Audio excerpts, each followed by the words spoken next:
There's an attack by the standards of this world and powers of darkness in heavenly realms. We also face questions, testing, and trials from God that remove impurities from our lives. Self gets smaller, God grows bigger, until we reflect the very character of Christ. Faith under fire.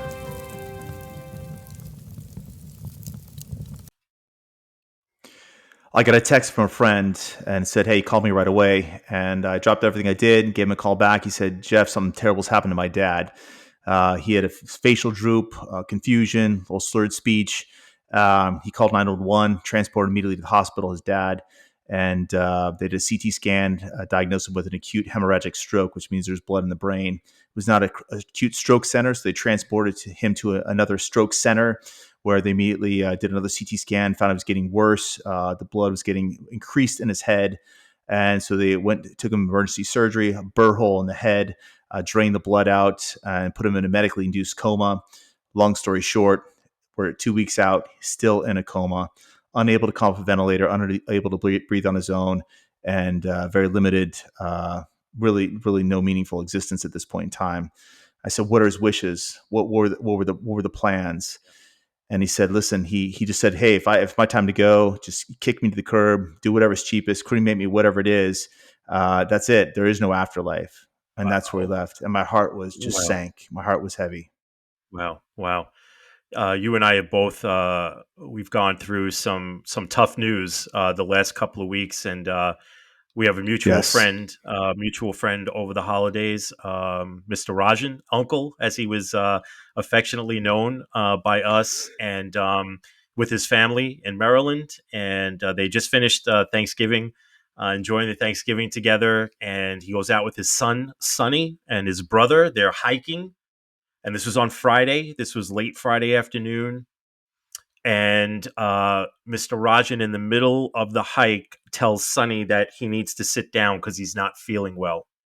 And Mr. Rajan was a diabetic, and so Sonny goes over and he says, "Do you think it's your sugar? Is it the diabetes?" And he says, "I'm not sure." And Sonny gives him some water to drink, and as he's drinking and sipping that water, he loses consciousness. And Mr. Rajan has a massive heart attack. And by the time they got him to the hospital, and my understanding is everybody reacted quickly. People that were on the trail, people were coming over, they were helping, they were assisting, they were doing CPR, they were doing all those things. And sadly, Mr. Rajan lost his life that day on Friday. And it was a heartbreaking day for us, for those that knew Mr. Rajan. A good man, a man of God. You and I both know we're both teachers, we're both speakers, and whenever Rajan was there, he would always greet us afterwards, and he would always have a funny story to tell us, as he loved to tell stories. But he always had some deeper insight into the scripture that we were using, to whether we were teaching or whether we were speaking, and I so enjoyed that about him.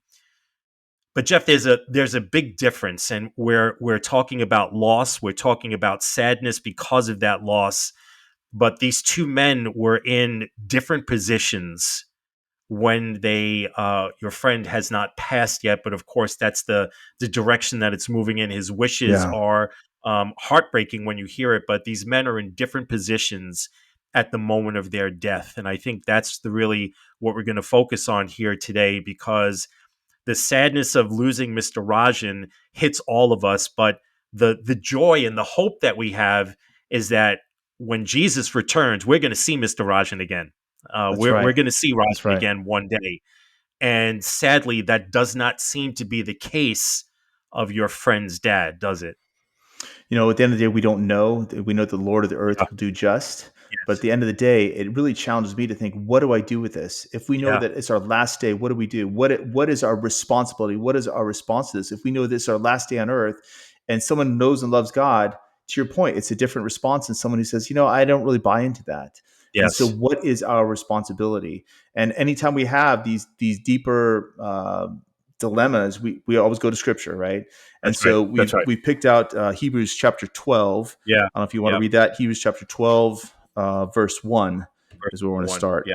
Yeah, it Hebrews starts. chapter 12, verse 1. And I love how this says here. It's the race of faith is how it's entitled in my Bible. This is the New King James version, and it says in verse number 1. Therefore, we also, since we are surrounded by so great a cloud of witnesses, let us lay aside every weight and the sin which so easily ensnares us, and let us run with endurance the race that is set before us.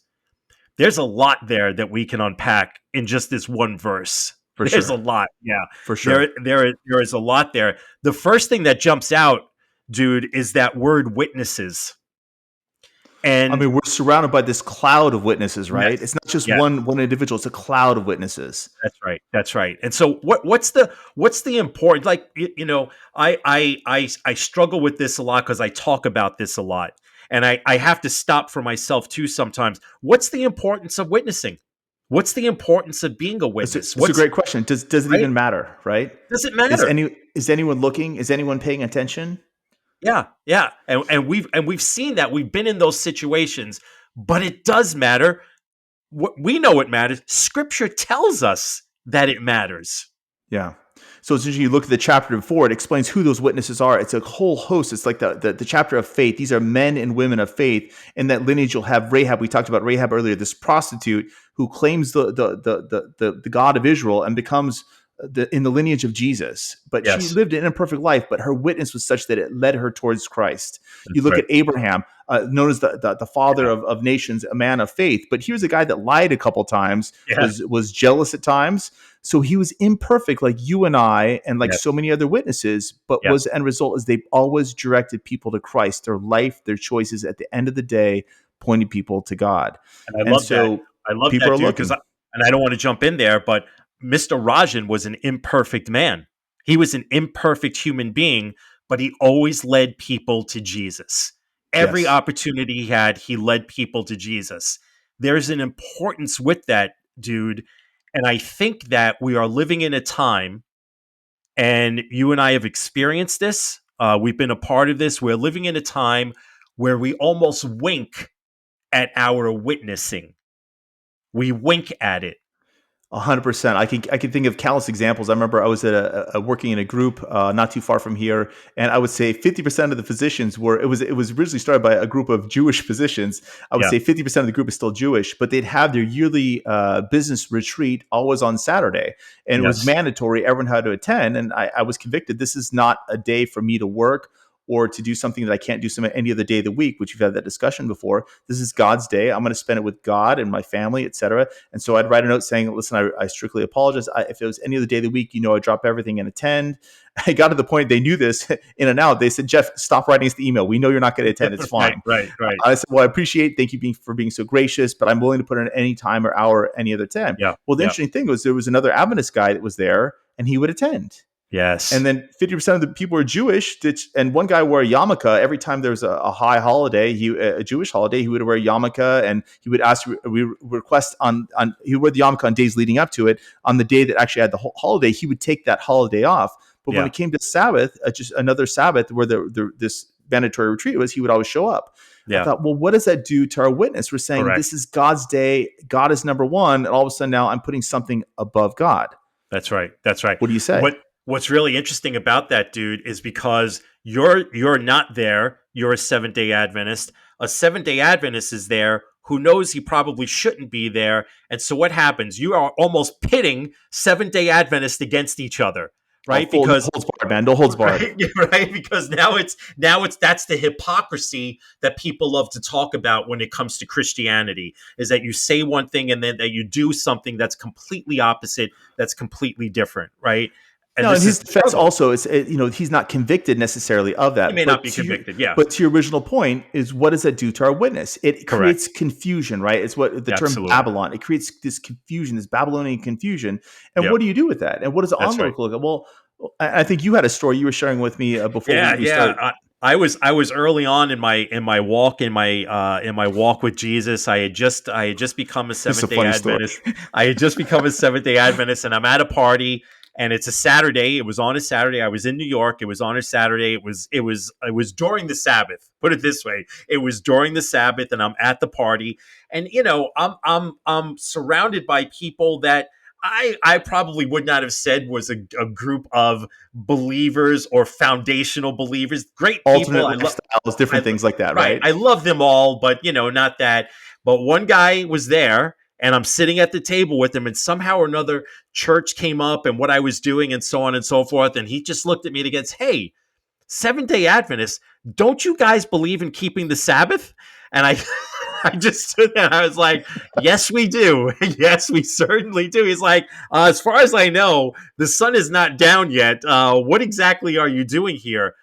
Now, Nothing like again, getting called out, man. Nothing like getting called out. nothing like it, but I was again, I wasn't convicted of it at that point, but he brought up something that was very, very important is that me being there was witnessing to other people that were there. So what I was Correct. doing, what I was saying, all of these things mattered to the people that way. And I am sure, Jeff, I am sure while I was sitting there, I was probably drinking a glass of wine. I am almost positive that I would have been doing that. So Yeah. again, what is Yeah. my witness? Is I'm sitting there, I'm Yeah. drinking alcohol, and I'm there during the Sabbath. Yeah. It Yeah. matters. It matters. So it's interesting. The second part of that verse in Hebrews 12, verse 1, it says, "Let us throw off everything that hinders and the sin that so easily entangles, and run with perseverance the race marked out for us." This Yes. idea that we can look at witnesses; they Yeah. should be give a testimony to Jesus and what we should be doing. But ultimately, at the end of the day, we have to come back and look at ourselves. We need to examine That's ourselves. right. What is the weight? What is the sin that entangles us and trips us up? And Yep. let's look at that first, and then make sure we're in a good spot so our That's right. witness can be effective and lead people in the right direction. That's So right. it's not just enough to look at other people, and we can be critical of people or Sure. situations. We're called to have discernment. We're called to a spirit of wisdom. However, we also need to start by looking also at ourselves, because that's so imperative. Because we all It's have sin in our lives we need to get, and God didn't stop with you there, right? He that's worked right. on you, and you're not Yeah. critical or judgment. People choose to do those things. I mean, we've been to functions where these are Christian people. They're hosting a party, and they're like, "Well, to have a good party, we should have an open bar." I know Sure. we should have we serve unclean food, even though the Bible suggests that we shouldn't be eating those kind of things. It Sure. says Sure. it's not healthy for us. We shouldn't be. Sure. Let's throw the club music in, and it's just pounding, and you're like, "Wow, this is awesome." Yeah. But again, what is our witness? Oh, I thought weren't you guys Christian? Yeah. Yeah. How am Yeah. I any different than the world? That's And right. the That's the right. people of the world are yearning for something bigger, better, Yes. more peace, more That's right. just they're looking for something the world doesn't offer. And if That's we right. are Christians looking just like the world, what do we have to offer? Yeah. Yeah. I love the analogy of the race. Because it says that we need to endure. We need to endure in this race, and you need to finish this race.